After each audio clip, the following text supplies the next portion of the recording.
ब्रह्मा जी बोले, हे मुने, एक समय की बात है, दक्ष ने एक महान यज्ञ का आयोजन किया और दीक्षा प्राप्त की।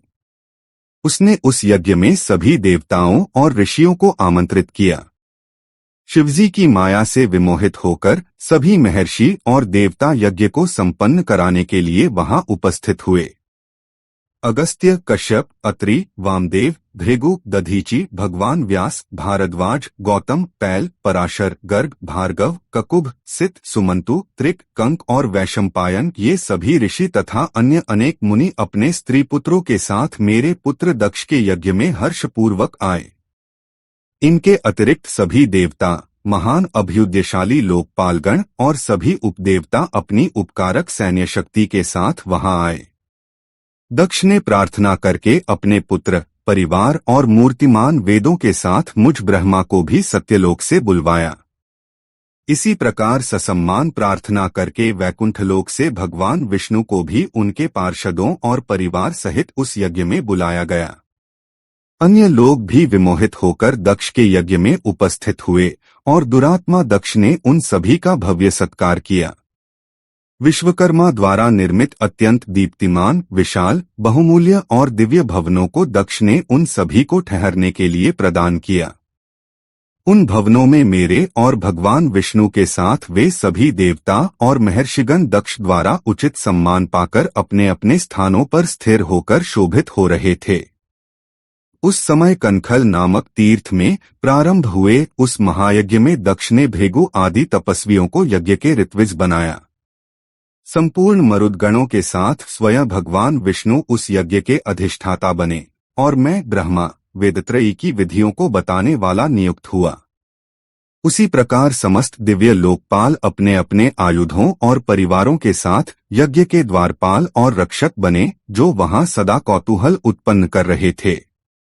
स्वयं यज्ञदेव ने सुंदर रूप धारण करके उस यज्ञ में अपनी उपस्थिति दर्ज कराई और बड़े बड़े श्रेष्ठ मुनिगण स्वयं वेदों को धारण किए हुए वहां उपस्थित थे।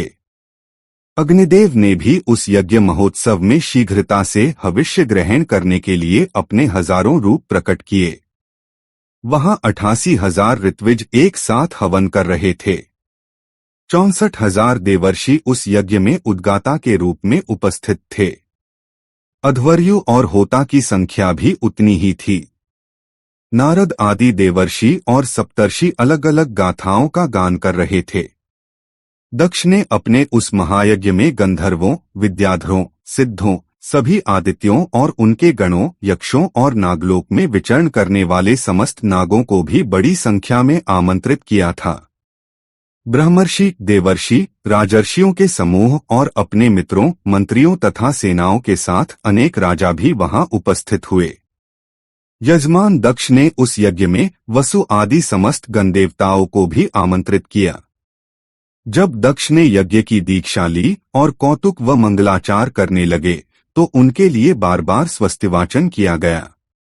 वे अपनी पत्नी के साथ अत्यंत शोभा प्राप्त कर रहे थे। इतना सब करने के बाद भी दुरात्मा दक्ष ने उस यज्ञ में भगवान शंभु को आमंत्रित नहीं किया। उनकी दृष्टि में कपालधारी होने के कारण शिव निश्चित ही यज्ञ में भाग लेने योग्य नहीं थे। दोषदर्शी दक्ष ने कपालधारी की पत्नी होने के कारण अपनी प्रिय पुत्री सती को भी यज्ञ में आमंत्रित नहीं किया। इस प्रकार दक्ष के यज्ञ महोत्सव का आरंभ हो जाने पर यज्ञ मंडप में आए हुए सभी ऋत्विज अपने अपने कार्य में संलग्न हो गए। इसी बीच जब वहां भगवान शिव को उपस्थित न पाया तो शिवभक्त महर्षि दधीचि का चित्त अत्यंत उद्विग्न हो उठा और उन्होंने कहना प्रारंभ किया। महर्षि दधीचि बोले, हे प्रमुख देवताओं और महर्षियों, आप सभी प्रसन्नतापूर्वक मेरी बात सुने। इस यज्ञ महोत्सव में भगवान शंकर क्यों नहीं आए हैं? यद्यपि यहाँ देवेश्वर, बड़े बड़े मुनि और लोकपाल उपस्थित हैं, फिर भी पिनाकधारी महात्मा शंकर के बिना यह यज्ञ अधिक शोभा प्राप्त नहीं कर रहा है। बड़े बड़े विद्वानों का कहना है कि मंगलमय भगवान शिवजी की कृपा दृष्टि से ही सभी मंगल कार्य सफलतापूर्वक संपन्न होते हैं। जिनका ऐसा प्रभाव है वे पुराण पुरुष, वृषभध्वज, परमेश्वर श्री नीलकंठ यहाँ क्यों नहीं दिखाई दे रहे हैं? हे दक्ष, जिनके संपर्क में आने से अथवा जिनके स्वीकार कर लेने से अमंगल भी मंगल बन जाते हैं और जिनके 15 नेत्रों की दृष्टि पड़ने से बड़े मंगल तत्काल हो जाते हैं, उनका इस यज्ञ में आना अत्यंत आवश्यक है। इसलिए तुम्हें स्वयं ही परमेश्वर शिवजी को यहाँ बुलाना चाहिए, या फिर ब्रह्मा, प्रभावशाली भगवान विष्णु, इंद्र, लोकपालों, ब्राह्मणों और सिद्धों की सहायता से पूरी कोशिश करके इस समय यज्ञ की पूर्ति के लिए भगवान शंकर को यहाँ लाना चाहिए। आप सभी उस स्थान पर जाएं, जहाँ महेश्वर देव विराजमान हैं। वहां से दक्षनंदिनी सती के साथ भगवान शंभु को तुरंत यहाँ ले आएं। हे देवेश्वरों, जगदम्बा के साथ उन परमात्मा शिव के यहाँ आने से यह यज्ञ पूरी तरह पवित्र हो जाएगा। जिनका स्मरण और नाम लेने मात्र से कार्य पुण्यमय बन जाता है, उन भगवान वृषभध्वज को यहाँ लाने का हर संभव प्रयास करें। भगवान शंकर के यहाँ आने पर यह यज्ञ पवित्र हो जाएगा, अन्यथा यह अपूर्ण ही रह जाएगा। यह मैं सत्य कह रहा हूँ। ब्रह्मा जी बोले, हे नारद, दधीची के इस वचन को सुनकर दुष्ट बुद्धि वाले मूढ़ दक्ष हंसते हुए शीघ्र ही क्रोधपूर्वक कहने लगे। दक्ष बोले, भगवान विष्णु समस्त देवताओं के मूल हैं, जिनमें सनातन धर्म प्रतिष्ठित है। जब मैंने उन्हें सादर बुला लिया है, तो इस यज्ञ में क्या कमी हो सकती है? जिनमें वेद, यज्ञ और अनेक प्रकार के कर्म प्रतिष्ठित हैं, वे भगवान विष्णु तो यहाँ पहले ही आ चुके हैं। लोक पितामह ब्रह्मा सत्यलोक से वेदों, उपनिषदों और विभिन्न आगमों के साथ यहाँ उपस्थित हैं। देवगणों के साथ स्वयं देवराज इंद्र भी यहाँ पधारे हैं और आप निष्पाप ऋषिगण भी इस यज्ञ में उपस्थित हो गए हैं।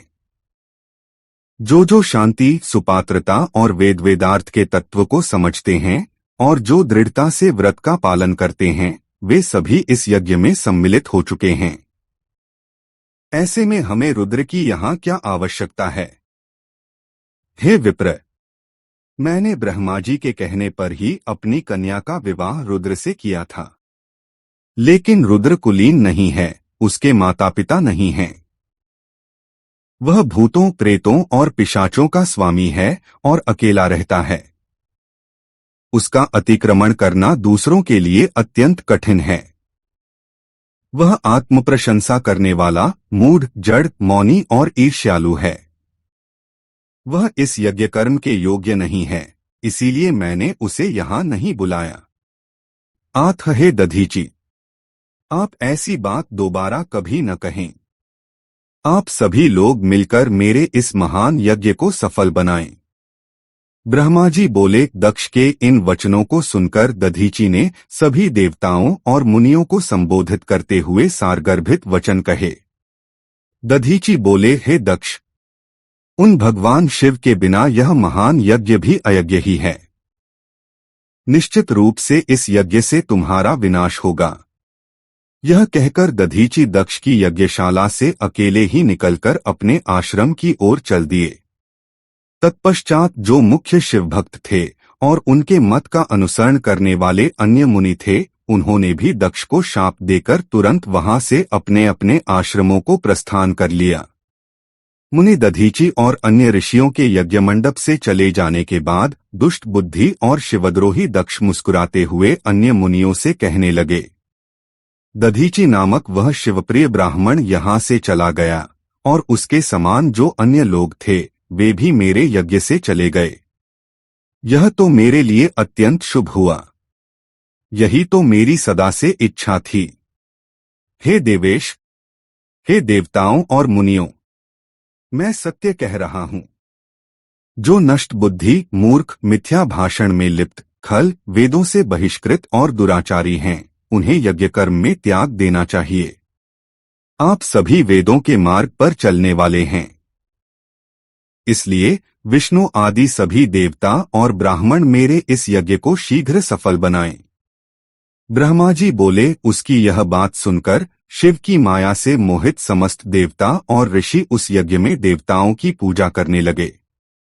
हे मुनीश्वर, इस प्रकार मैंने उस यज्ञ को दधीचि द्वारा दिए गए शाप का वर्णन कर दिया।